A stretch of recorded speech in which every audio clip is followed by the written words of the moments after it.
ஆண்டவர் வந்து God uses ordinary people to do extraordinary things.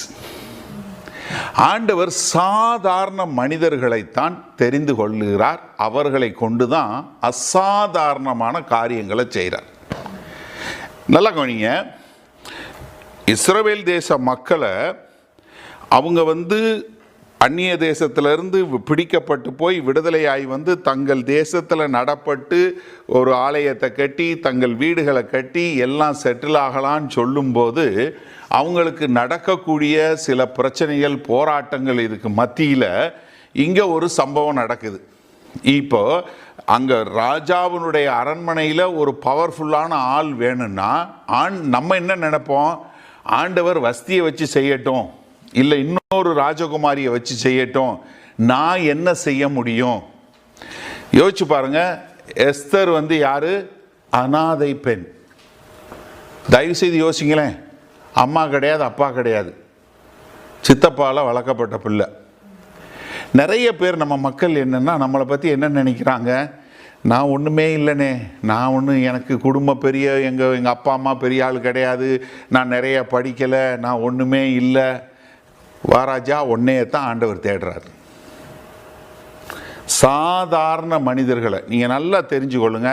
இஸ்ரவேல் தேசத்திற்கு ஒரு மக்களுக்கு மீட்பையும் ஒரு ரட்சிப்பையும் கொடுப்பதற்கு ஆண்டவர் தெரிந்து கொண்டது ஒரு சாதாரண அனாதை பெண்.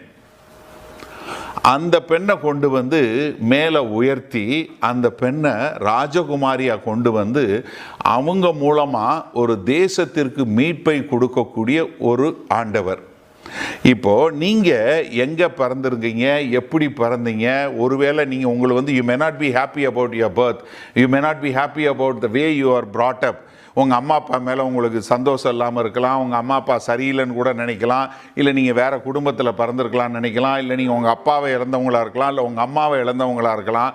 ஆனால் தெளிவாக தெரிஞ்சு கொள்ளுங்க, நீங்கள் சாதாரண மனிதர்களாக இருக்கும்போது கர்த்தரால் அசாதாரணமான காரியங்களை செய்வதற்கு பயன்படுத்துவார். எஸ்தர் புஸ்தகத்திலேருந்து முதலாவது ரொம்ப டேரிங்காக நமக்கு தெரிகிறது என்னென்னா, God is always looking for ordinary people. Super talented, பயங்கர, எனக்கு வந்து அது தெரியும் இது தெரியும், ஒன்றும் இல்லை, எதுவுமே இல்லாத ஒன்றும் இல்லாதவனை எடுத்து உபயோகப்படுத்தும் போது தான் என்ன சொல்லுவான்? நான் இல்லை, இது கர்த்தர்னு. ஏன்னா உங்களுக்கு எல்லாம் தெரிஞ்சால் அது பிரச்சனை. நீங்கள் ஒரு திறமசாலியாக ஒரு வல்லமையான ஆளாக இருந்தீங்கன்னா அது வந்து உங்களுக்கு தேவன் பயன்படுத்துவதற்கு உங்களுக்கு எதிராக தான் இருக்குமே ஒழிய அது தேவன் உங்களை பயன்படுத்துவதற்கு உதவியாக இருக்கிற மாதிரி எனக்கு தெரியல. ஏன்னா நம்மளுடைய இயற்கையில் நம்மளுடைய தாளந்துகள் இருந்துச்சுன்னா நம்ம என்ன தெரியுமா செய்வோம்? என்னால் செய்ய முடியும், நான் செஞ்சிருவேன் அப்படிங்கிற ஒரு எண்ணம் வரும். ஒன்றுமே இல்லைன்னு வைங்க, என்னால் முடியாது, இட்ஸ் ஒன்லி காட்.